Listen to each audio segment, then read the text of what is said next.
Hi guys, welcome to Mupadi Advance Academy. Indian ஆர்மிக்கான official notification வந்து பாத்தீங்கன்னா release ஆயிருச்சு.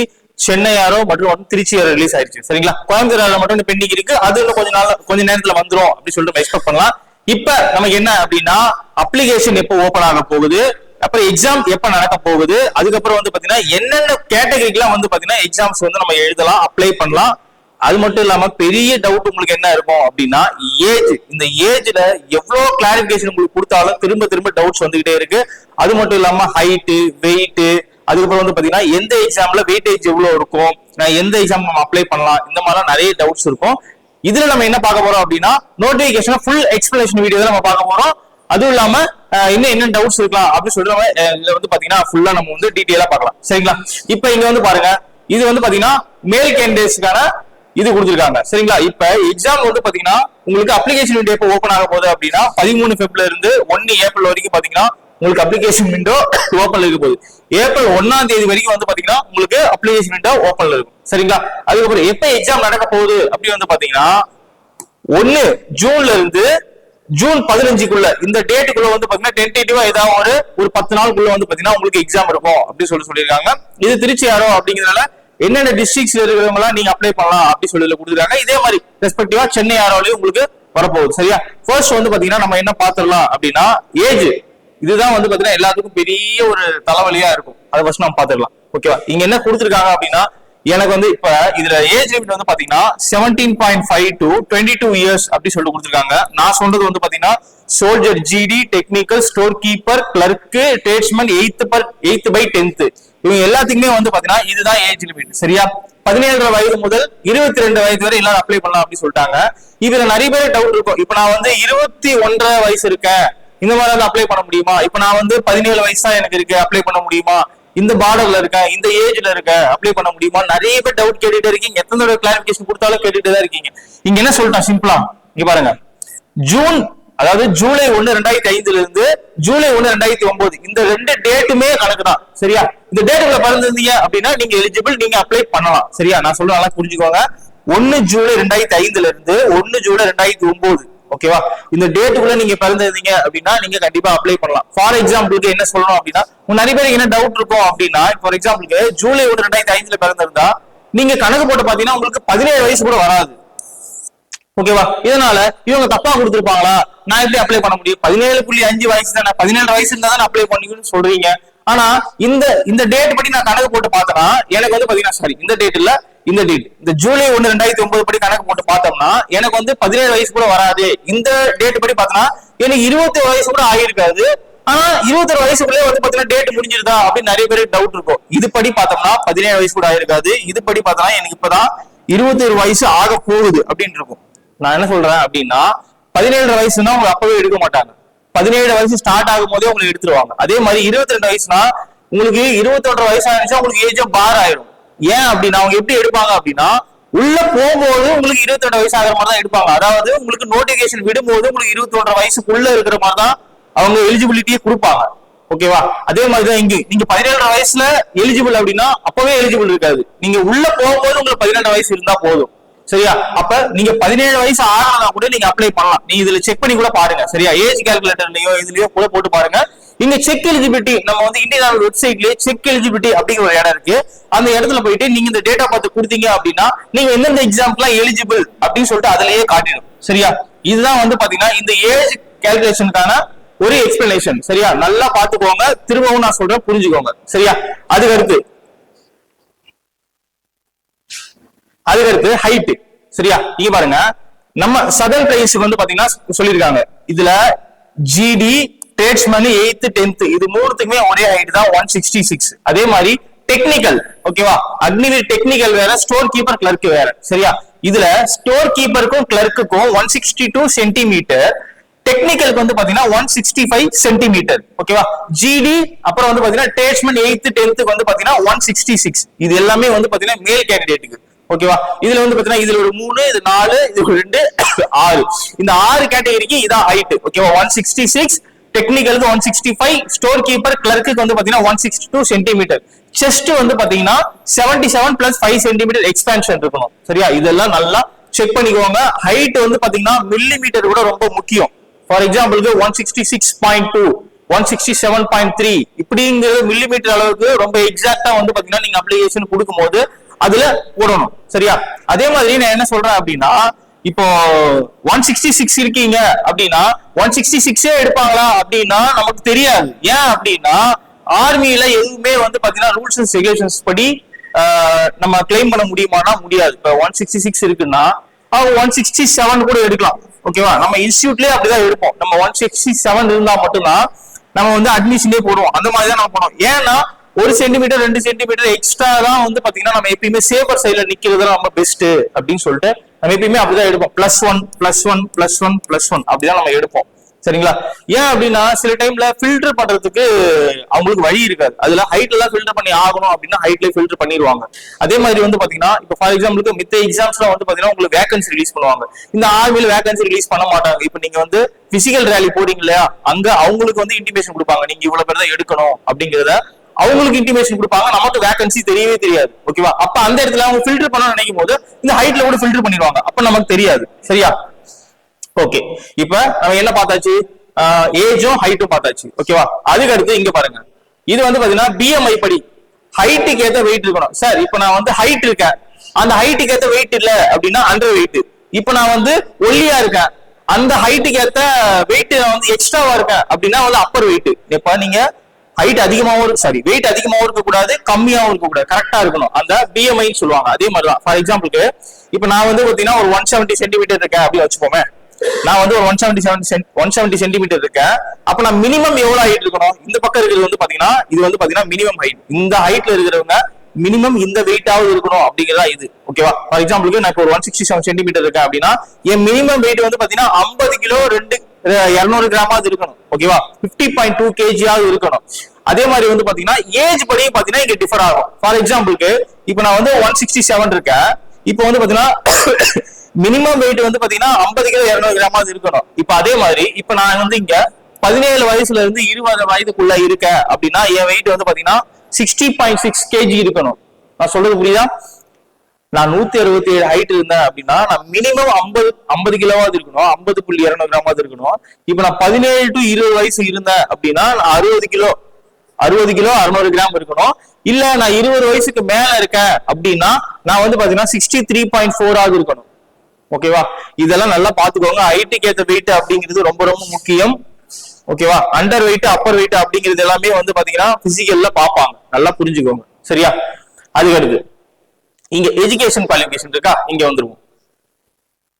இங்க பாருங்க, இப்ப இதுல வந்து பாத்தீங்கன்னா மொத்தமா நமக்கு 6 கேட்டகரி இருக்கு. ஜிடி, டெக்னிக்கல், அப்புறம் வந்து பாத்தீங்கன்னா clerk by store keeper technical, tradesman 8th 10th அப்படின்னு சொல்லிட்டு வந்து பாத்தீங்கன்னா நமக்கு ஒரு 6 கேட்டகரி இருக்கு. ஓகேவா? இதுல நான் ஃபர்ஸ்ட் வந்து பாத்தீங்கன்னா ஜிடியும் ட்ரேட்ஸ்மேன் சொல்லிடுறேன். ஜிடி நீங்க போகணும் அப்படின்னா நீங்க வந்து பாத்தீங்கன்னா டோட்டலா 10th வந்து பாத்தீங்கன்னா 45% எடுத்திருந்தா போதும். 10th 45% எடுத்து பாஸ் ஆகியிருந்தா போதும், நீங்க அப்ளை பண்ணலாம். அதாவது என்ன சொல்லுவாங்க அப்படின்னா மினிமம் 225 எடுத்திருக்கணும் 10th. அதாவது 500க்கு 225 மார்க் கூட எடுக்கல. ஃபார் எக்ஸாம்பிளுக்கு நான் 224 தான் இருக்கேன் அப்படின்னா உங்களால ஜிடி அப்ளை பண்ண முடியாது. நான் 10th பாஸ் தான், ஆனா நீங்க 225க்கு பிலோ இருக்கீங்கல்ல, அதனால உங்களுக்கு வந்து பாத்தீங்கன்னா ஜிடிக்கு எலிஜிபிள் கிடையாது. நீங்க மினிமம் எவ்வளவு எடுத்திருக்கணும்? 225 எடுத்திருந்து அது இது பிரச்சனை இல்ல, 33% கண்டிப்பா வந்துடும். ஓகேவா? நீங்க 250 மார்க் எடுத்திருந்தா பாஸ். அதே மாதிரி வந்து பாத்தீங்கன்னா டிரைவிங் லைசன்ஸ் வச்சிருந்தீங்க அப்படின்னா உங்களுக்கு வந்து பாத்தீங்கன்னா பெர்ஃபார்மன்ஸ் கொஞ்சம் எக்ஸ்ட்ராவா கொடுப்பாங்க. சரிங்களா? அதுக்கடுத்து டெக்னிக்கல். இந்த டெக்னிக்கல் இப்ப இந்த 6 கேட்டகரி இருக்கா, இந்த 6 கேட்டகரியில வந்து பாத்தீங்கன்னா ஸ்டாண்டர்ட் வைஸ் பிரிப்பாங்க. இப்போ ஃபார் எக்ஸாம்பிளுக்கு வந்து இப்போ கீழே இருந்து போகமே 8th ட்ரேட்ஸ்மேன் 10th ட்ரேட்ஸ்மேன், அதுக்கப்புறம் வந்து பாத்தீங்கன்னா உங்களுக்கு ஜிடி, அதுக்கப்புறம் வந்து பாத்தீங்கன்னா ஸ்டோர் கீப்பர் கிளர்க். இதை விட கொஞ்சம் மரியாதையான போஸ்டிங் வந்து பாத்தீங்கன்னா இந்த டெக்னிக்கல். ஓகேவா? இதுல இந்த டெக்னிக்கல் தான் வந்து பாத்தீங்கன்னா இருக்கிறதுலயே கொஞ்சம் பாத்தீங்கன்னா ஸ்டாண்டர்ட் ஹையா இருக்குது. இப்போ நான் என்ன சொல்லுவேன் அப்படின்னா நீங்க வந்து பாத்தீங்கன்னா இந்த அக்னிவீர் கேட்டகரியில வந்து பாத்தீங்கன்னா ஒரு அக்னிவீர் வந்து 2 எக்ஸாமுக்கு அப்ளை பண்ணலாம், 2 போஸ்டிங்க்கு அப்ளை பண்ணலாம். இப்ப நான் என்ன சொல்லுவேன் அப்படின்னா நீங்க வந்து கொஞ்சம் நல்லா படிக்கிற ஆளா இருந்தா ஒரு ஜிடிக்கும் டெக்னிக்கல், அதாவது ஒரு ஜிடி, அதுக்கப்புறம் பாத்தீங்கன்னா 2வது கேட்டகரிக்கு வந்து ஒரு டெக்னிக்கலோ இல்ல வந்து பாத்தீங்கன்னா கிளர்க் ஸ்டோர் கீப்பர், இதுல 3த்துல ஏதாவது ஒண்ணு போடுங்க நல்லா படிக்கிற ஆளா இருந்தா. ஓகேவா? இல்ல அப்படின்னா என்ன பண்ணுங்க, ஒரு ஜிடியும் ட்ரேட்ஸ்மேன் 8th 10th ரெண்டுத்துல ஏதாவது ஒண்ணு போடுங்க. ஒரு ஜிடி ஒரு ட்ரேட்ஸ்மேன் 8th 10th இதுல ஏதாவது ஒண்ணு போடுங்க. இல்ல நான் நல்லாவே படிப்பேன், எனக்கு வந்து நான் டிகிரி எல்லாம் முடிச்சிருக்கேன், இல்ல டிப்ளமோ படிச்சிருக்கேன், ஐடிஐ படிச்சிருக்கேன் அப்படின்னா நீங்க டெக்னிக்கல் கூட போடுங்க, எந்த தப்பும் கிடையாது. சரியா? ஓகே, இப்ப அடுத்து டெக்னிக்கல் பாருங்க. டெக்னிக்கல் போகணும் அப்படின்னா நீங்க 10th +2 படிச்சிருக்கணும். சரியா? 10th +2 படிச்சிருக்கணும். அதே மாதிரி வந்து பாத்தீங்கன்னா சயின்ஸ்ல வந்து பாத்தீங்கன்னா நீங்க வந்து 12th சயின்ஸ் குரூப் எடுத்திருக்கணும். டோட்டலா 50% மார்க் எடுத்திருக்கணும். சரியா? 50% மார்க் அப்படின்னா 250 மார்க் எடுத்திருக்கணும். அதாவது டோட்டலா, அதாவது நான் சொல்றது வந்து 500க்கு. இப்ப இதே வந்து பாத்தீங்கன்னா நீங்க 600க்கு இருந்தீங்க அப்படின்னா 300 மார்க் எடுத்திருக்கணும். சரியா? அதுக்கு ஏத்த மாதிரி நீங்க என்ன டோட்டல் மார்க் எடுக்கிறீங்களோ அதுக்கு ஏத்த மாதிரி அது வந்து மாறும். சரியா? அதே மாதிரி வந்து பாத்தீங்கன்னா நீங்க டெக்னிக்கல் அப்ளை பண்றதுக்கு நான் 10th தான் படிச்சிருக்கேன், ஆனா வந்து பாத்தீங்கன்னா எப்படி சொல்றது, நான் 10th படிச்சிருக்கேன் ஆனா வந்து பாத்தீங்கன்னா நான் வந்து ஐடிஐ படிச்சிருக்கேன், டிப்ளமோ படிச்சிருக்கேன் அப்படிங்கிறோம் அப்ளை பண்ணலாம். நான் டிப்ளமோல வந்து பாத்தீங்கன்னா இங்க கொடுத்துருக்காங்க என்னென்ன டிகிரி எல்லாம் படிச்சிருந்தா, என்னென்ன டிபார்ட்மெண்ட் எல்லாம் படிச்சிருந்தா அப்ளை பண்ணலாம் அப்படிங்கிறது கொடுத்துருக்காங்க. ஃபார் எக்ஸாம்பிளுக்கு mechanic motor vehicle, mechanic diesel, electronic mechanic, technician power electronic system, electrician, fitter, instrumental mechanic, draughtsman, surveyor, அப்புறம் வந்து பாத்தீங்கன்னா ஜியோ இன்ஃபர்மேட்டிக்ஸ் அசிஸ்டன்ட், இந்த மாதிரி நிறைய கேட்டகரி கொடுத்துருக்காங்க. இந்த கேட்டகரியில நீங்க 10th படிச்சிருந்து ஐடிஐயோ இல்ல வந்து 3 வருஷம் டிப்ளமோ படிச்சிருந்தீங்க அப்படின்னா நீங்களும் இந்த டெக்னிக்கல் எக்ஸாமுக்கு அப்ளை பண்ணலாம். சரியா? அடுத்து இந்த ஸ்டோர் கீப்பர் கிளர்க் இருக்கா, இந்த கிளர்க் ஸ்டோர் கீப்பர் இருக்கா, இது வந்து பாத்தீங்கன்னா டெக்னிக்கலுக்கு அடுத்தபடியாக உள்ள ஒரு போஸ்டிங். சரியா? ஒரு கேட்டகரி. இதுக்கு என்ன பண்ணிருக்கணும் அப்படின்னா இதுலயும் நீங்க என்ன பண்ணிருக்கணும், +2 படிச்சிருக்கணும். +2 படிச்சிருந்து நீங்க டோட்டல் மார்க்ல 60% எடுத்திருக்கணும். சரியா? டோட்டல் மார்க்ல நீங்க வந்து பாத்தீங்கன்னா 60% எடுத்துக்கணும். ஒரு சப்ஜெக்ட்லயும் 50% எடுத்துக்கணும். அதே மாதிரி வந்து பாத்தீங்கன்னா மெயினா மஸ்ட் இங்கிலீஷ்லயும் மேக்ஸ்லயும் 50% எடுத்துக்கணும். இன்கேஸ் நீங்க 12th வந்து மேக்ஸ் இல்ல, எனக்கு வந்து அக்கௌண்ட்ஸ் இருக்கு அப்படின்னா அக்கௌண்ட்ஸ்ல 50% மார்க் எடுத்திருந்தா போதும். அதே மாதிரி பாத்தீங்கன்னா புக் கீப்பிங்ல 12th படிச்சிருந்தீங்க அப்படின்னா உங்களுக்கு இன்னும் சூப்பர். ஏன்னா இந்த கிளர்க் ஸ்டோர் கீப்பருக்கு என்ன வேலை இருக்கும் அப்படின்னா எல்லாமே வந்து பாத்தீங்கன்னா அந்த டேட்டா என்ட்ரி மாதிரி தான் எல்லாமே வேலை இருக்கும். அதனாலதான் வந்து பாத்தீங்கன்னா இது மஸ்டா கேக்குறாங்க. அதுவும் இல்லாம இவங்களுக்கு என்ன இருக்கும் அப்படின்னா டைப்பிங் டெஸ்ட் இருக்கும் அடிஷனலா. இந்த டைப்பிங் டெஸ்ட் வந்து பாத்தீங்கன்னா எப்படி இருக்கும் அப்படின்னா ஒரு நிமிஷத்துக்கு 30 வேர்ட்ஸ் per minute வந்து டைப் பண்ற மாதிரி இருக்கும். 1 minute-க்கு 30 வேர்ட்ஸ் அடிக்கிற மாதிரி இருக்கும், அதாவது டைப்பிங்ல. அதே மாதிரி வந்து பாத்தீங்கன்னா 10 நிமிஷத்துக்கு 300 வேர்ட்ஸ். இதுதான் வந்து பாத்தீங்கன்னா உங்களுக்கு எலிஜிபிலிட்டியா இருக்கும். சரியா? அதாவது நான் சொல்றது நல்லா புரிஞ்சுக்கோங்க. ஒரு நிமிஷத்துக்கு 30 வேர்ட்ஸ் அப்படிங்கிற விதத்துல 10 நிமிஷத்துக்கு 300 வேர்ட்ஸ்க்கு வந்து பாத்தீங்கன்னா உங்களுக்கு டெஸ்ட் வைப்பாங்க.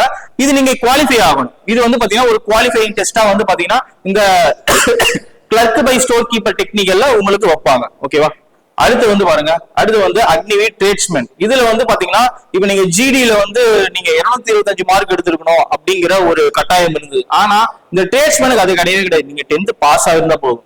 ஓகேவா? 10th ட்ரேட்ஸ்மேனுக்கு 10th பாஸ் ஆயிருந்தா போதும். ஓகேவா? நீங்க வந்து இவ்வளவு % மார்க் எடுத்துக்கணும் அவசியமே கிடையாது. அடுத்து 8th ட்ரேட்ஸ்மேன் வந்து பாத்தீங்கன்னா நீங்க 10th கூட பாஸ் ஆக தேவையில்லை, 8th பாஸ் ஆகிருந்தாலே போதும், நீங்க அப்ளை பண்ணலாம். சரியா? அதே மாதிரி ஆனா எல்லாத்துக்குமே வந்து பாத்தீங்கன்னா அந்த ஏஜ் லிமிட்ங்கிறது நான் ஃபர்ஸ்ட் எக்ஸ்பிளைன் பண்ண மாதிரி தான், எல்லாத்துக்குமே ஒரே மாதிரி தான் இருக்கும். சரியா? அதே மாதிரி வந்து பாருங்க இங்க என்ன சொல்லியிருக்காங்க அப்படின்னா ஒருத்தர் 2 எக்ஸாமுக்கு அப்ளை பண்ணலாம் அப்படி சொல்லியிருக்காங்க. ஆனா நீங்க வந்து பாத்தீங்கன்னா பிசிக்கலுக்கு போகும்போது நீங்க ஏதாவது ஒரு எக்ஸாமுக்கு மட்டும் தான் நீங்க பாஸ் ஆனீங்களே, 2த்துல அதாவது 1க்கு மட்டும் தான் உங்களால பிசிக்கல் போக முடியும் அப்படி சொல்லி நீங்க மென்ஷன் பண்ணிருக்காங்க. ஓகேவா? அதுக்கடுத்து பாருங்க என்ன சொல்லிருக்காங்க அப்படின்னா ட்ரேட்ஸ்மேன், நீங்க 10th ட்ரேட்ஸ்மேன் போட போறீங்க அப்படின்னா உங்களுக்கு ஒரு 9 ட்ரேட் ஆப்ஷன் இருக்கும். அதாவது 9 ட்ரேட் ஆப்ஷன்னா உங்களுக்கு அதுல வந்து பாத்தீங்கன்னா அந்த 10th ட்ரேட்ஸ்மேன்ல உங்களுக்கு 9 வேலை, நீ எந்த ட்ரேட சூஸ் பண்ண போறீங்க அப்படின்னு சொல்லிட்டு உங்களுக்கு ஒரு 9 ஆப்ஷன் கொடுத்துருப்பாங்க. ஓகேவா? நான் இந்த வேலையை சூஸ் பண்ண போறேன், நான் இந்த வேலைக்கு ப்ரிஃபரன்ஸ் கொடுக்குறேன். ஃபார் எக்ஸாம்பிளுக்கு பிசில எல்லாம் வந்து பாத்தீங்கன்னா என்ன கொடுப்பாங்க அப்படின்னா ஃபயர், அப்புறம் வந்து பாத்தீங்கன்னா ஜெயில் வார்டன் அப்படின்னு சொல்லி ப்ரிஃபரன்ஸ் கொடுப்பாங்க. நான் எதுக்கு ப்ரிஃபரன்ஸ் ஃபர்ஸ்ட் கொடுக்க போறேன், எதுக்கு செகண்ட் கொடுக்க போறேன் அப்படின்றது. அந்த மாதிரி உங்களுக்கு ஒரு 9 ட்ரேட் ஆப்ஷன் இருக்கும். 1 2 3 4 5 6 இருக்கும். அதுல இப்ப நான் 3வது இருக்கிறதுக்கு ஃபர்ஸ்ட் ப்ரிஃபரன்ஸும், செகண்ட் இருக்கிறதுக்கு இப்படி செகண்ட் ப்ரிஃபரன்ஸும், இதுக்கு நான் தேர்ட் ப்ரிஃபரன்ஸ் கொடுக்குறேன், இல்ல நான் இதுக்கு ஃபர்ஸ்ட் ப்ரிஃபரன்ஸ் கொடுக்குறேன், இது செகண்ட் ப்ரிஃபரன்ஸ் கொடுக்குறேன் அப்படின்னு கொடுத்து ப்ரிஃபரன்ஸ் கொடுக்கணும். இல்ல நீங்க என்ன பண்றீங்க, எனக்கு வேணாம், எனக்கு வந்து ஏதாவது ஒண்ணு கிடைச்சா போதும் அப்படி சொல்ல ஈஸியா இருக்கிறதே நீங்க கொடுத்துடுறீங்க. ஓகேவா? கொடுத்ததுக்கு அப்புறம் நான் வந்து எக்ஸாம்ல எனக்கே தெரியாம நான் நல்ல மார்க் எடுத்துட்டேன், இப்ப நான் வந்து கொஞ்சம் நல்ல கேட்டகரியில இருக்கிற ஒரு ட்ரேட வந்து நீ எனக்கு கொடுங்க அப்படின்னு கேட்டீங்கன்னா தர மாட்டாங்க. ஏன்னா நீங்க அப்ளிகேஷன் போடும்போது ஃபில் பண்ணும்போது ப்ரிஃபரன்ஸ் கொடுக்கல, அதை கொடுக்கவே இல்ல. ஆனா மெரிட்ல வந்துருச்சு, இப்ப எனக்கு கொடுங்க அப்படின்னு கேட்டா கொடுப்பாங்களா அப்படின்னா கொடுக்க மாட்டாங்க. சரியா? அதே மாதிரி நான் சொன்னது இது எல்லாமே வந்து பாத்தீங்கன்னா 10th ட்ரேட்ஸ்மேன். அதே மாதிரி 8th ட்ரேட்ஸ்மேன் கேட்டகரிக்கு 2 ட்ரேட் ஆப்ஷன் இருக்கு. ஓகேவா? அது இங்கே கொடுத்துருக்காங்க. அக்னிவீர் ட்ரேட்ஸ்மேன்ல வந்து பாத்தீங்கன்னா உங்களுக்கு 10th ட்ரேட்ஸ்மேன்ல வந்து பாத்தீங்கன்னா 9 ட்ரேட் ஆப்ஷனும், அப்புறம் வந்து பாத்தீங்கன்னா 8th பாஸ்ல வந்து பாத்தீங்கன்னா உங்களுக்கு 2 ட்ரேட் ஆப்ஷனும் இருக்கு. ஓகேவா? இது எல்லாமே வந்து பாத்தீங்கன்னா நீங்க ப்ரெஃபரன்ஸ் கொடுக்க போறீங்க. சரியா? அது அடுத்து ரிலாக்ஸேஷன் பிசிக்கல் ஸ்டாண்டர்ட்ஸ். இது வந்து பாத்தீங்கன்னா ஃபார் எக்ஸாம்பிளுக்கு நீங்க ஸ்போர்ட்ஸ் பர்சனா இருக்கீங்க, ஸ்போர்ட்ஸ் சர்டிஃபிகேட் வச்சிருக்கீங்க, இன்டர்நேஷனல் லெவல்ல, நேஷனல் லெவல்ல, ஸ்டேட் லெவல்ல, இல்ல யூனிவர்சிட்டி லெவல்ல, டிஸ்ட்ரிக்ட் லெவல்ல, காலேஜ்ல இந்த மாதிரி நான் வந்து அட்டன் பண்ணிருக்கேன், சர்டிபிகேட் வச்சிருக்கேன் அப்படின்னா அதுல நீங்க வந்து ஒரிஜினல் சர்டிபிகேட்டை வந்து ப்ரொவைட் பண்ணும்போது, கரெக்டான சர்டிபிகேட் ப்ரொவைட் பண்ணும்போது உங்களுக்கு வந்து பாத்தீங்கன்னா இல்ல அதோ மென்ஷன் பண்ணிருக்கிற படி வந்து பாத்தீங்கன்னா உங்களுக்கு ஒரு 2 சென்டிமீட்டர் ஹைட்டும், செஸ்ட்ல ஒரு 3 சென்டிமீட்டரும், வெயிட்ல ஒரு 5 kg வந்து பாத்தீங்கன்னா உங்களுக்கு ரிலாக்ஸேஷன் தராங்க.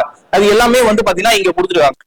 சரி, அடுத்து வந்து பாத்தீங்கன்னா incentives available for various categories. இதுல வந்து பாத்தீங்கன்னா போனஸ் மார்க். சரிங்களா? இதுல வந்து பாத்தீங்கன்னா எல்லா கேட்டகரிக்கு என்னென்ன கேட்டகரிக்கு எவ்வளவு போனஸ் மார்க் அப்படி சொல்லிருக்காங்க. இதுல ஃபர்ஸ்ட் கொடுத்து வந்து பாத்தீங்கன்னா ஜிடிக்கு, கிளர்க் ஸ்டோர் கீப்பருக்கு 2வது, 3வது டெக்னிக்கலுக்கு, இங்க 4வது வந்து பாத்தீங்கன்னா ட்ரேட்ஸ்மேன் 8th by 10th. ஓகேவா? இது எல்லாத்துக்குமே வந்து பாத்தீங்கன்னா போனஸ் மார்க் எப்படின்னா ஃபார் எக்ஸாம்பிளுக்கு இப்போ son of service man, son of ex service man, son of widow அப்படின்னு இருக்கா, இந்த மாதிரிலாம் உங்களுக்கு போனஸ் மார்க். ஓகேவா? இது எல்லாமே வந்து பாத்தீங்கன்னா இந்த பிடிஎஃப் நான் வந்து கீழே லிங்க்ல கொடுக்குறேன், எல்லாம் பார்த்து தெரிஞ்சுக்கோங்க. அதே மாதிரி வந்து பாத்தீங்கன்னா நீங்க ரெப்ரசன்ட் இந்தியா இன்டர்நேஷனல் லெவல், நீங்க இன்டர்நேஷனல் லெவல்ல இந்தியாவுக்கு ஸ்போர்ட்ஸ்ல விளையாடி இருக்கீங்க அப்படின்னா நீங்க அக்னிவீர் ஜிடிக்கு அப்ளை பண்றீங்க அப்படின்னா அதுக்கு 20 மார்க் போனஸ் மார்க்கும், கிளர்க் ஸ்டோர் கீப்பருக்கு 20 மார்க்கும், டெக்னிக்கலுக்கு 20 மார்க்கும், ட்ரேட்ஸ்மேனுக்கு 20 மார்க்கும். அதே மாதிரி வந்து பாத்தீங்கன்னா நீங்க ஜூனியரோ சீனியரோ லெவல்ல நேஷனல் லெவல்ல ரெப்ரசென்ட் பண்ணிருக்கீங்க, ரெப்ரசென்ட் பண்ணி இண்டிவிஜுவலா தனியா வந்து ஏதோ ஒரு மெடல் வாங்கியிருக்கீங்க, இல்ல நான் வந்து பாத்தீங்கன்னா டீம் ஈவென்ட்ல 8th பொசிஷன் வரைக்கும் போயிருக்கோம் அப்படின்னா உங்களுக்கு வந்து பாத்தீங்கன்னா அதே மாதிரி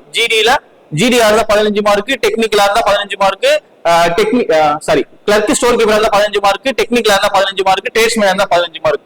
அதே மாதிரி தான் எல்லாமே. இப்போ வந்து பாத்தீங்கன்னா நீங்க காலேஜ் யூனிவர்சிட்டி லெவல்ல இருக்கீங்க, தனியா மெடல் வாங்கியிருக்கீங்க, இல்ல 6th பொசிஷன் டீம் ஈவென்ட்ல போயிருக்கீங்க அப்படின்னா அதே மாதிரி தான் இதுக்கும் மார்க் இருக்கு. எல்லாமே வந்து பாத்தீங்கன்னா இந்த பிடிஎஃப் நான் கீழே கொடுக்குறேன், கரெக்டா பார்த்து தெரிஞ்சுக்கோங்க.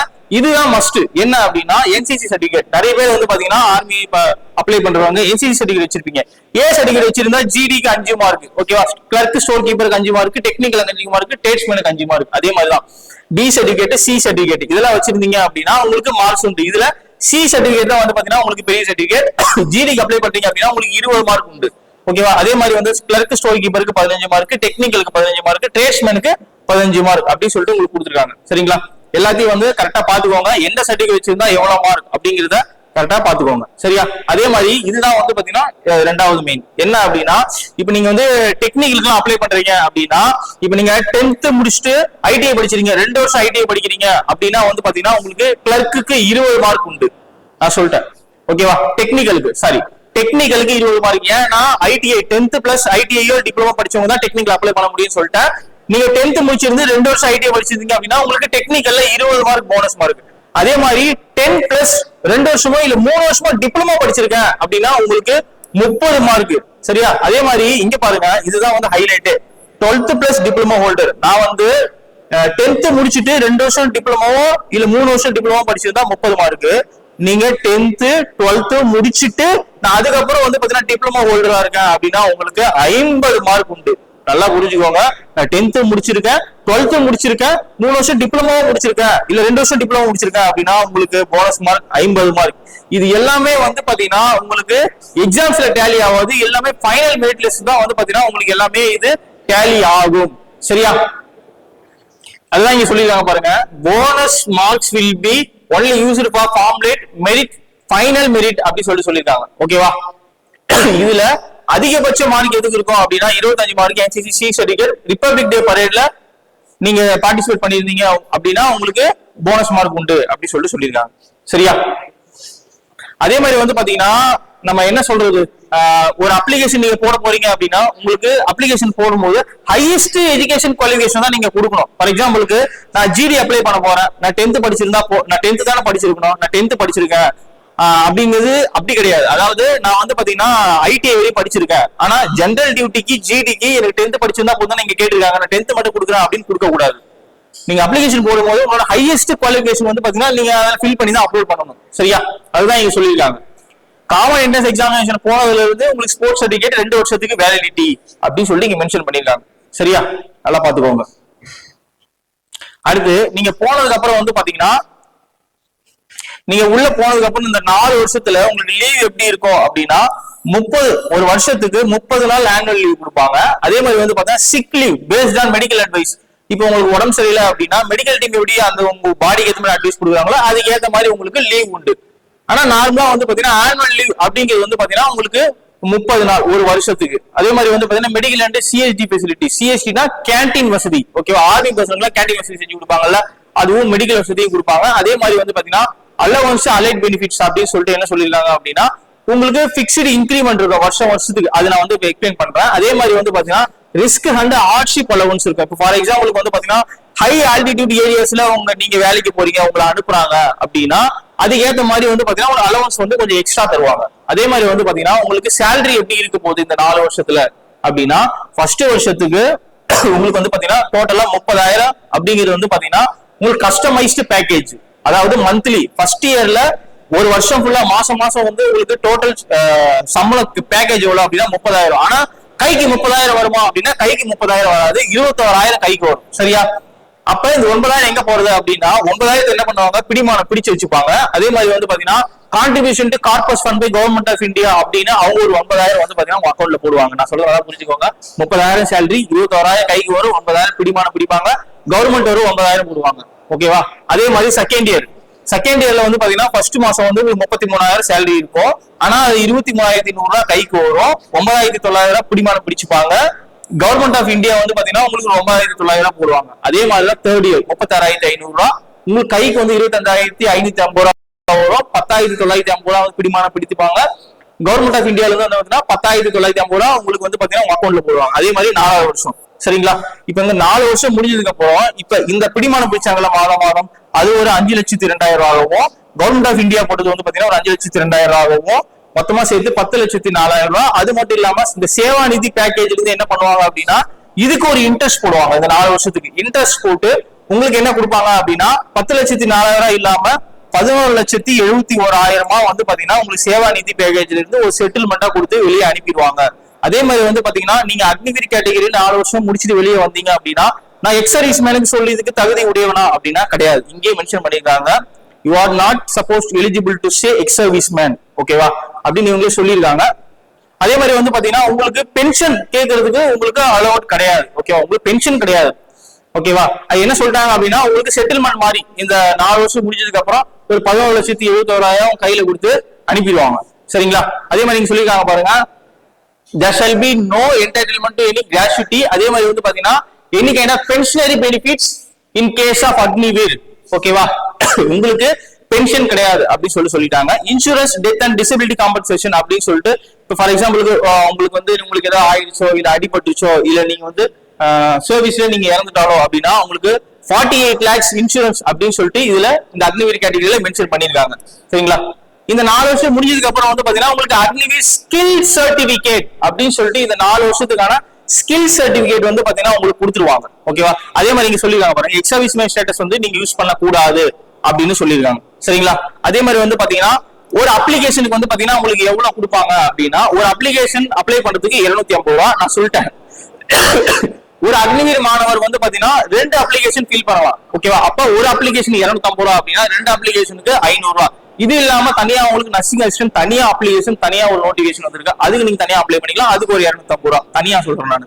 இதுல வந்தது வந்து பாத்தீங்கன்னா உங்களுக்கு 6 கேட்டகரி. ஓகேவா, GD, technical, store keeper, clerk, டெச்மென்ட், 10th 8th இந்த கேட்டகரிக்கு இதுல நீங்க 2 அப்ளை பண்ணலாம். இந்த 6ல 2 அப்ளை பண்ணலாம். அதுல ஒண்ணுத்துக்கு 250 அப்படின்னு சொல்லிட்டு நான் சொல்லிட்டேன். சரிங்க, அதே எடுத்து பாருங்க இங்க என்ன சொல்லிருக்காங்க அப்படின்னா ஹைட் வந்து பாத்தீங்கன்னா நீங்க அப்ளை பண்ணும்போது மில்லிமீட்டர்ல கூட நீங்க மென்ஷன் பண்ணணும் அப்படின்னு சொல்லிருக்காங்க. சரிங்களா, ஏன்னா ஹைட்டிங் ரொம்ப ரொம்ப இம்பார்ட்டன்ட். அதே மாதிரி வந்து பாத்தீங்கன்னா நீங்க அப்ளிகேஷன் ஃபில் பண்ணதுக்கு அப்புறம் எக்ஸாம் சென்டர் அப்படிங்கறத நீங்க 5 எக்ஸாம் சென்டர் சூஸ் பண்ணிக்கலாம். சரிங்களா, ஒன்ஸ் சப்மிட் பண்ணதுக்கு அப்புறம் எடிட் ஆப்ஷன் வரைக்கும் தான் நீங்க மாத்த முடியும். அது முடிஞ்சிருச்சு அப்படின்னா உங்களால எக்ஸாம் சென்டர் நீங்க மாத்திக்கிறேன் அப்படின்னா அதை மாத்த முடியாது. அதே மாதிரி வந்து பாத்தீங்கன்னா ஆதார் நம்பர் வந்து ஆன்லைன் அப்ளிகேஷன் வச்சு நீங்க அப்ளை பண்ணிக்கலாம், இல்ல 10th சர்டிபிகேட் வச்சு நீங்க அப்ளை பண்ணிக்கலாம். சரியா, அது ரெண்டுமே உண்டு. இதுக்கப்புறம் வந்து பாத்தீங்கன்னா நீங்க எப்படி ரெஜிஸ்டர் பண்ணணும், அப்ளிகேஷன் எப்படி ஃபில் பண்ணணும் அப்படிங்கறத நம்ம தனியா ஒரு வீடியோவா பார்ப்போம். சரிங்களா? அதை நான் தனியா பார்த்தேன். நீ அதுல என்னென்ன மெயினா வேணும் அப்படிங்கறதையும் நான் முதல்ல சொல்லிடுறேன். என்ன அப்படின்னா உங்களுக்கு வந்து பாத்தீங்கன்னா ஒரு இமெயில் ஐடியும் ஒரு போன் நம்பர் ரொம்ப ரொம்ப இம்பார்ட்டன்ட். ஓகேவா? முன்னாடி மாதிரி கிடையாது. இப்ப என்ன அப்டேட் இருந்தாலும் அவங்க எல்லாமே வந்து பாத்தீங்கன்னா மெயில தான் அப்டேட் பண்றாங்க. உங்களுக்கு அட்மிட் கார்டு ரிலீஸ் ஆகிறதா இருக்கட்டும். இப்போ ஃபார் எக்ஸாம்பிளுக்கு நீங்க வந்து அப்ளிகேஷன் போட்டீங்க, அதுல வந்து பாத்தீங்கன்னா போட்டோ எடுத்துக்கல, சிக்னேச்சர் எடுத்துக்கல, இப்போ ஸ்பெல்லிங் மிஸ்டேக் இருக்கு, இந்த மாதிரிலாம் வந்து இருந்துச்சு அப்படின்னா உங்களுக்கு மெயிலுக்கு தான் மெசேஜ் வரும். அதனால நீங்க மெயில அடிக்கடி செக் பண்ண வேண்டியது வரும். அதனால ஒரு மெயில் அது வந்து பாத்தீங்கன்னா மேண்டேட்டரியா வந்து ஒரே ஒரு மெயில் வந்து பெர்மனண்டா இருக்கிற மாதிரி ஒன்னு கிரியேட் பண்றதோ இல்ல பழசு வச்சுக்கிறதோ அது வந்து உங்க கையில தான் இருக்கு. சரியா? ரெக்ரூட்மெண்ட் ப்ராசஸ் எப்படி இருக்கும் அப்படின்னா phase 1 phase 2 அப்படி சொல்லிருக்கோம். ஒன்னு phase 1 வந்து பாத்தீங்கன்னா காமன் என்ட்ரன்ஸ் எக்ஸாமினேஷன். ஃபர்ஸ்ட் வந்து பாத்தீங்கன்னா ரிட்டன் டெஸ்ட் இருக்க போது, ரெண்டாவது பிசிக்கல், அப்புறம் மெடிக்கல். ஓகேவா? அதாவது வந்து பாத்தீங்கன்னா எக்ஸாம்ஸ் எப்படி இருக்கும் அப்படின்னா உங்களுக்கு வந்து கைப்பட எழுதுற மாதிரி இருக்காது, சிபிடி முறையில தான் இருக்கும். கம்ப்யூட்டர் பேஸ்டு டெஸ்ட், அதாவது கம்ப்யூட்டர்ல டிஸ்பிளே ஆக போகுது. அதுல 4 ஆப்ஷன்ல ஒன்னு சூஸ் பண்ண போறீங்க, சப்மிட் கொடுக்க போறீங்க. ஓகேவா? இப்படிதான் இருக்கும். கேமரா வந்து இருக்கும். நீங்க வந்து ஆன்லைன்ல வேற எதுவும் அதுல இது பண்ண முடியாது. சரிங்களா? காமன் என்ட்ரன்ஸ் எக்ஸாமினேஷன் அப்படி சொல்லிட்டு உங்களுக்கு ஆன்லைன் வழியா தான் உங்களுக்கு நடக்க போகுது அப்படின்னு சொல்லிட்டாங்க. எக்ஸாம் வந்து பாத்தீங்கன்னா நீங்க 13 லாங்குவேஜ்ல எழுதிக்கலாம் அப்படின்னு சொல்லிட்டு நம்ம போன வருஷமே நமக்கு அமல்படுத்திட்டாங்க. நீங்க எக்ஸாம் எத்தனை மொழியில எழுதலாம் அப்படின்னா 13 மொழியில எழுதலாம். தமிழ்ல எழுதலாமா அப்படின்னா தாராளமா நீங்க தமிழ்ல எழுதலாம். சரியா? தமிழ்லயும் எழுதிக்கலாம். இந்த கொஸ்டின் புரியல அப்படின்னா இங்கிலீஷ்லயே மாத்தியும் நம்ம கொஸ்டின் பாத்துக்கலாம். அதே மாதிரி வந்து பாத்தீங்கன்னா கொஸ்டினுக்கு வந்து நெகட்டிவ் மார்க்ஸ் இருக்கா அப்படின்னா நெகட்டிவ் மார்க்ஸ் கிடையாது. அதையும் போன வருஷமே வந்து பாத்தீங்கன்னா எடுத்துட்டாங்க. நெகட்டிவ் மார்க்ஸ் கிடையாது. ஓகேவா? ஒரு கொஸ்டின் இப்ப அதாவது வந்து பாத்தீங்கன்னா ஜிடிக்கு உங்களுக்கு 50 கொஸ்டின் இருக்க போது 1 மணி நேரம் எக்ஸாம் 100 மார்க், அதாவது ஒரு கொஸ்டினுக்கு 2 மார்க், நெகட்டிவ் மார்க் கிடையாது. சரியா? இப்படிதான் உங்களுக்கு எக்ஸாம் இருக்க போகுது. சரிங்களா? அதே மாதிரி வந்து பாத்தீங்கன்னா உங்களுக்கு பயோமெட்ரிக் வெரிஃபிகேஷன் இருக்கும் ஆதார் கார்டை வச்சு. அதனால நீங்க எக்ஸாம் போகும்போது hall ticket plus Aadhaar card ஒரு ஐடென்டி ப்ரூஃப் வந்து பாத்தீங்கன்னா ஒரிஜினலா நீங்க எடுத்துட்டு போகிற மாதிரி இருக்கும். சரிங்களா? அதுக்கடுத்து பாருங்க phase 2 வந்து பாத்தீங்கன்னா உங்களுக்கு தனியா அட்மிட் கார்டு ரிலீஸ் பண்ணுவாங்க. தனியா செகண்டா ஒரு அட்மிட் கார்டு ரிலீஸ் பண்ணுவாங்க. அந்த அட்மிட் கார்டை தான் நீங்க எடுத்துட்டு போற மாதிரி இருக்கும். அதே மாதிரி வந்து பாத்தீங்கன்னா இங்க பாருங்க என்னென்ன சர்டிபிகேட்லாம் நீங்க அக்னிவீர் மாணவர்கள் ஆக போறீங்க அப்படின்னா நீங்க பிசிக்கலுக்கு போகும்போது என்னென்ன சர்டிபிகேட் எல்லாம் எடுத்துட்டு போகணும் அப்படின்னா இங்க பாருங்க போட்டோகிராஃப் அப்படின்னு சொல்லிட்டு 20 போட்டோ காப்பி எடுத்துட்டு போற மாதிரி இருக்கும். அதுல வந்து பாத்தீங்கன்னா clean shave with white background. ஓகேவா? அதெல்லாம் சொல்லிடலாங்க. 20 போட்டோ காப்பி கேட்டிருக்காங்க. நான் சொல்றது இது எல்லாமே வந்து பாத்தீங்கன்னா பிசிக்கலுக்கு போகும்போது. எஜுகேஷன் சர்டிபிகேட் உங்களுக்கு தெரியும், TC, 10th mark sheet, 12th mark sheet. அதுவும் இல்லாம நீங்க டெக்னிக்கலுக்கு போடுறீங்க அப்படின்னா ஐடிஐ சர்டிபிகேட்டோ இல்ல வந்து பாத்தீங்கன்னா டிப்ளமோ சர்டிபிகேட்டோ இதெல்லாம் நீங்க வச்சுக்கிற மாதிரி இருக்கும். டொமிசில் பை பெர்மனன்ட் சர்டிபிகேட், அதாவது நேட்டிவிட்டி சர்டிபிகேட் உங்கள்ட்ட இருக்கும். அதே மாதிரி வந்து பாத்தீங்கன்னா டொமிசில்னா எப்படின்னா இப்ப நீங்க ஒரே இடத்துல பிறந்திருந்து வேற இடத்துல செட்டில் ஆயிருப்பீங்க, அங்க ஒரு அட்ரஸ் இருக்கும். ஓகேவா? அதுக்கு ஒரு சர்டிபிகேட். ஓகேவா? அது ரெசிடென்ஸ் ப்ரூஃப்னு சொல்லுவாங்க. கேஸ்ட் சர்டிபிகேட் நம்ம கிட்ட இருக்கும், கம்யூனிட்டி சர்டிபிகேட், ரிலிஜியஸ் சர்டிபிகேட் வாங்கி வச்சுக்கோங்க. ஓகேவா? Religious certificate, police character certificate. இது வந்து பாத்தீங்கன்னா நீங்க பிசிக்கல் போறதுக்கு முன்னாடி 6 மாதத்துக்கு முன்னாடி வாங்குற மாதிரி இருக்கும். அதுக்கடுத்து வந்து பாத்தீங்கன்னா ஸ்கூல் கேரக்டர் சர்டிபிகேட், அப்புறம் வந்து பாத்தீங்கன்னா கேரக்டர் சர்டிபிகேட். இந்த ஸ்கூல் கேரக்டர் சர்டிபிகேட் வந்து பாத்தீங்கன்னா நன்னடத்தை சர்டிபிகேட்னு சொல்லுவாங்க. இது ஸ்கூல்ல ஒண்ணு வாங்க போறீங்க. அதுக்கப்புறம் வந்து பாத்தீங்கன்னா பஞ்சாயத்து போர்டு, முனிசிபல் சார்பஞ்ச் கிட்ட வாங்குற மாதிரி இருக்கும். அதுக்கு வந்து பாத்தீங்கன்னா அன்மேரிட் சர்டிபிகேட். நமக்கு தெரியும் அக்னிவீர் கேட்டகரியில 4 வருஷத்துக்கு கல்யாணம் பண்ணக்கூடாது அப்படி சொல்லிட்டு நமக்கு தெரியும். அதுக்கேற்ற மாதிரி அன்மேரிட் சர்டிபிகேட் வாங்கணும். அது சொல்லிடலாம் பாருங்க. அதுவும் வித்தின் லாஸ்ட் 6 months 6 மாதத்துக்குள்ளாக தான் வேலிடிட்டி இருக்கணும் அப்படி சொல்லிருக்காங்க. ரிலேஷன்ஷிப் சர்டிபிகேட், ஃபார் எக்ஸாம்பிளுக்கு நீங்க வந்து சர்வீஸ்மேன் சன்னா இருக்கீங்க, அதாவது சர்வீஸ் இருக்கிறவங்களோட சன்னா இருக்கீங்க, இல்ல எக்ஸ் சர்வீஸ்மேன் சன்னா இருக்கீங்க, இல்ல சன் ஆஃப் பீடோ வார் பீடோ கேட்டகரியில அவங்க ரிலேஷன்ஷிப்பா இருக்கீங்க அப்படின்னா அதுக்கேற்ற மாதிரி ஒரு சர்டிபிகேட். ஓகேவா? அது ஏத்த மாதிரி வந்து பாத்தீங்கன்னா அந்த சர்டிபிகேட் யாருகிட்ட இருந்து வாங்கியிருந்தா மட்டும் தான் செல்லுபடி ஆகும் அப்படிங்கறத இங்க மென்ஷன் பண்ணிருக்காங்க. ஓகேவா? அதுக்கப்புறம் வந்து பாத்தீங்கன்னா அந்த ரிலேஷன்ஷிப் சர்டிபிகேட் இருக்கிறதுக்காக ஒரு அப்பெண்டிக்ஸ் ஃபில் பண்ணி எடுத்து சொல்றாங்க. அந்த அப்பெண்டிக்ஸ் டி கீழே கொடுக்குறாங்க. அதையும் நான் வந்து கீழே கொடுக்குறேன், அதையும் பாத்துக்கோங்க. சரிங்களா? அதே மாதிரி நீங்க மாதிரி ரிலேஷன்ஷிப்ல இருந்தீங்க அப்படின்னா உங்க ஒரு சர்வீஸ் மேனோ இல்ல எக்ஸ் சர்வீஸ் மேனோ உங்க ரிலேஷன்ஷிப்ல இருக்காங்க அப்படின்னா அவங்களுக்கு ஒரு டிஸ்சார்ஜ் புக் கொடுத்துருப்பாங்க. 6 மணி சர்வீஸ்ல இருக்கும்போது ஒரு டிஸ்சார்ஜ் புக் கொடுத்துருப்பாங்க. உங்க ஃபேமிலியோட எல்லா போட்டோ ஒட்டி, இப்போ ஃபேமிலியில வந்து அப்பா அம்மா நீங்க உங்க தங்கச்சி எல்லாம் இருக்காங்க அப்படின்னா எல்லாரும் போட்டோ இருக்கிற மாதிரி ஒரு டிஸ்சார்ஜ் புக் கொடுத்துருப்பாங்க. அந்த டிஸ்சார்ஜ் புக்கையும் எடுத்துட்டு போகணும் அப்படி சொல்லிருக்காங்க. அடுத்து என்சிசி சர்டிபிகேட் இருந்தா என்சிசி சர்டிபிகேட் எடுத்துட்டு போகணும். சரியா? A certificate, B certificate, C certificate எல்லாமே ஒரிஜினல் தான், எதுவுமே டூப்ளிகேட் கிடையாது. அதுக்கடுத்து என்சிசி சர்டிபிகேட், இது ஸ்போர்ட்ஸ் சர்டிபிகேட் இருந்தா ஸ்போர்ட்ஸ் சர்டிபிகேட். சரியா? அதுக்கடுத்து அஃபிடவிட் வந்து பாத்தீங்கன்னா இங்க 10 rupees நான் ஜுடிஷியல் ஸ்டாம்ப்னு கொடுத்துருக்காங்க. இப்ப பேசிக்கே வந்து பாத்தீங்கன்னா 100 ரூபா தான். ஓகேவா? அதையும் நீங்க எடுத்துட்டு போயிடலாம். இது அதுக்கான அஃபிடவிட் வந்து பாத்தீங்கன்னா இங்க கொடுத்துருக்காங்க, கீழே கொடுக்குறேன் நானு. சரிங்களா? அடுத்து பேன் அண்ட் ஆதார் கார்டு எடுத்துட்டு போகணும், அது நமக்கு தெரியும். அதுக்கடுத்து டேட்டூ இருந்துச்சு அப்படின்னா இப்ப நீங்க ரீசனபிளான ட்ரைபல் பீப்புளா இருக்கீங்க அப்படின்னா அதுக்கு ஏத்த மாதிரி டாட்டூ ரீசனுக்கான ஒரு அஃபிடவிட் அதையும் வந்து எடுத்துட்டு போனோம். அந்த அஃபிடவிட் நான் கீழே கொடுக்குறேன், அதையும் பாத்துக்கோங்க. டாட்டூ இருக்க கூடாது, அதாவது எப்படி இருக்கணும் அப்படின்னா வெளிப்படையா தெரியுற மாதிரி இங்கேயோ முகத்திலேயோ கழுத்துலயோ இந்த மாதிரிலாம் இருந்தா ரிஜெக்ட் பண்ணிடுவாங்க. சரிங்களா, நல்லா புரிஞ்சுக்கோங்க. அதுக்கு அடுத்து இந்த மாதிரி டாக்குமெண்ட்லாம் எடுத்துட்டு போனதுக்கு அப்புறம் டாக்குமெண்ட் வெரிஃபிகேஷன் பண்ணுவாங்க. ரெக்ரூட்மெண்ட் ரேலிங்கிறது வந்து பாத்தீங்கன்னா பிசிக்கல், இது ரொம்ப ரொம்ப ரொம்ப ரொம்ப மெயின். இப்போ வந்து பாத்தீங்கன்னா உங்களுக்கு பிசிக்கல்ல வந்து ஒரு 4 டெஸ்ட் இருக்கும். எப்படின்னா 1600 மீட்டர் ரன்னிங் இருக்கும், 1600 மீட்டர் இல்லைன்னா 1.6 கிலோமீட்டர் அப்படின்னு சொல்லுவாங்க. அதுக்கப்புறம் வந்து பாத்தீங்கன்னா ஒரு 10 பீம் புல்லப்ஸ் அப்படின்னு சொல்லுவாங்க. அதுக்கப்புறம் வந்து பாத்தீங்கன்னா 9 ஃபீட் டிச் ஜம்ப், அதுக்கப்புறம் வந்து பாத்தீங்கன்னா உங்களுக்கு சிக்ஸாக் பேலன்ஸ் அப்படின்னு சொல்லுவாங்க. இது 4த்துலயுமே நீங்க பாஸ் ஆகணும். ஜிடி ட்ரேட்ஸ்மேன் 8th 10th இது 3த்துக்குமே வந்து பாத்தீங்கன்னா உங்களுக்கு மார்க் உண்டு. ஓகேவா, கண்டிப்பாக மார்க் உண்டு, அதையும் நான் சொல்லிடுறேன். இங்க ஃபார் எக்ஸாம்பிளுக்கு உங்களுக்கு 4 குரூப்பா பிரிச்சிருக்காங்க, குரூப் 1, குரூப் 2, குரூப் 3, குரூப் 4. அதாவது ஃபர்ஸ்ட் குரூப்ல வந்தீங்கன்னா உங்களுக்கு 60 மார்க் வந்து பாத்தீங்கன்னா ரன்னிங்ல மட்டுமே கொடுக்குறாங்க. சரிங்களா, அது எப்படி வரணும் அப்படின்னா இந்த 1600 மீட்டரை எத்தனை நிமிஷத்துக்குள்ள கடக்கணும் அப்படின்னா 5 minutes 30 seconds, அதாவது 5 நிமிடம் 30 செகண்ட்குள்ள வந்தீங்க அப்படின்னா பல்கா ஃபர்ஸ்ட் குரூப்ல வந்து பாத்தீங்கன்னா ஒரு 50 பேரையோ 100 பேரையோ 200 பேரையோ பிடிப்பாங்க. பிடிச்சிட்டாங்கன்னா அவங்க ஃபர்ஸ்ட் குரூப்ல வந்துட்டாங்க அப்படின்னா அவங்களுக்கு பிசிக்கல் எத்தனை மார்க் போட்டுருவாங்க, 60 மார்க். இது எல்லாமே வந்து பாத்தீங்கன்னா ரிட்டன் பிளஸ் பிசிக்கல் இதுல ஆட் ஆகும். சரிங்களா, அதுக்கப்புறம் பீம் புல்லப் இதுல வந்து பாத்தீங்கன்னா 10 புல்லப் போட்டீங்கன்னா உங்களுக்கு வந்து பாத்தீங்கன்னா 40 மார்க். இது எல்லாமே வந்து மென்ஷன் பண்ணிருக்காங்க. இன்கேஸ் நீங்க வந்து 9 புள்ள போட்டிருக்கீங்க 33 மார்க், 8 புள்ள போட்டிருக்கீங்க அப்படின்னா 27 மார்க், 7 புள்ள போட்டிருக்கீங்கன்னா 21 மார்க், 6 புள்ள போட்டிருந்தா 16 மார்க். இங்க பாருங்க, ஒரு புள்ளப்புக்கும் உங்களுக்கு மார்க் கம்மியாயிட்டே வருது. அதே மாதிரி வந்து பாத்தீங்கன்னா ரன்னிங்ல 5 minutes, அதாவது 5 நிமிஷம் 30 செகண்ட்குள்ள வந்தா 60 மார்க், 31 செகண்ட்ல இருந்து 45 செகண்ட்குள்ள வந்தா, அதாவது ஒரு 15 செகண்ட் லேட்டா வந்தா 48 மார்க். அதுக்கப்புறம் 46 செகண்ட்ல இருந்து 6 நிமிஷம், அதாவது 5 நிமிஷம் 46 செகண்ட்ல இருந்து 6 நிமிஷத்துக்குள்ளார வந்தா 36 மார்க், 6 நிமிஷத்துல இருந்து 6 நிமிஷம் 15 செகண்ட்குள்ள வந்தா உங்களுக்கு 24 மார்க். கம்மி ஆயிட்டே வரும். இங்க பாருங்க, நீங்க 4th குரூப்ல வந்தீங்கன்னா 60 மார்க் எங்க இருக்கு, 24 மார்க் எங்க இருக்கு, அப்படியே 2 மடங்கு கம்மி ஆயிருக்கு. ஓகேவா, நல்லா பாத்துக்கோங்க. இந்த ரன்னிங் தாங்க ரொம்ப ரொம்ப ரொம்ப ரொம்ப மெயின். இந்த ஜிடில இது பாஸ் ஆனீங்கன்னா உங்களுக்கு மார்க் உண்டு. அதே மாதிரி வந்து பாத்தீங்கன்னா இங்க 4 குரூப் கொடுத்துருக்காங்க. இதே மாதிரி நீங்க போற இடத்துல 4 குரூப் தான் கம்பல்சரி இருக்குமா அப்படின்னா நமக்கு தெரியாது. ஏன் அப்படின்னா நான் சொல்லிட்டேன், அவங்க வைக்கிற ரூல்ஸ் வந்து பாத்தீங்கன்னா அவங்க மாத்திக்கிட்டே இருப்பாங்க. அந்த இடத்துல அவங்களுக்கு என்ன விருப்பம் இருக்கும். இப்ப ஃபார் எக்ஸாம்பிளுக்கு இப்ப நீங்க வந்து கோயம்புத்தூர் யாரும் திருச்சி யாரும் முடிஞ்சு சென்னை யாரும் கடைசியா வருதுன்னு வச்சுக்கோங்க. இப்போ இதுல தமிழ்நாடு ஒரு வேகன்சி விட்டுருப்பாங்க, திருச்சி யாராவிலும் கோயம்புத்தூர் யாராவிலுமே வந்து பாத்தீங்கன்னா அவங்களுக்கு தேவையான வேகன்சி அவங்க எடுத்துட்டாங்க, சென்னை யாராவில கம்மியான வேகன்சி தான் எடுக்க போறாங்க. அப்படின்னா என்ன பண்ணுவாங்க அப்படின்னா அவங்களுக்கு தேவையான எடுத்துட்டு குரூப் 1 குரூப் 2லயே வந்து தேவையான ஆட்களை எடுத்துட்டு இந்த 2 குரூப்லயும் எடுக்காம கூட விட்டுருலாம், நமக்கு தெரியாது. ஓகேவா, அதனால பெரும்பாலும் நீங்க என்ன பண்ணுங்க அப்படின்னா ஃபர்ஸ்ட் குரூப்லயே வர பாருங்க, அதுதான் நமக்கு ரொம்ப நல்லது. சரியா, எப்பயுமே சேஃபர் சைடு நிக்கிறது தான் நமக்கு ரொம்ப ரொம்ப நல்லது. ஓகேவா, அதே மாதிரி இங்க என்ன மென்ஷன் பண்ணிருக்காங்க பாருங்க, candidates appearing for Agniveer technical clerk store keeper. நான் சொன்ன ஜிடி ட்ரேட்ஸ்மேன் 10th 8th இவங்க 3 பேருக்கு, இந்த 3 கேட்டகரிக்கு மட்டும்தான் இந்த மார்க். ஓகேவா, இன்னும் 3 கேட்டகரி இருக்குல்ல, technical clerk store keeper technical, இந்த 3த்துக்கும் வந்து பாத்தீங்கன்னா இது எல்லாமே ஒரு குவாலிஃபைங் டெஸ்டா தான் நடக்கும். அதாவது வந்து பாத்தீங்கன்னா நீங்க ரன்னிங்க கம்ப்ளீட் பண்ணணும், ஆனா உங்களுக்கு மார்க் கிடையாது. அப்ப எப்படி இருக்கும் அப்படின்னா மார்க் இல்லாம எப்படி இருக்கும்னா குவாலிஃபைங் டெஸ்டா தான் இருக்கும்.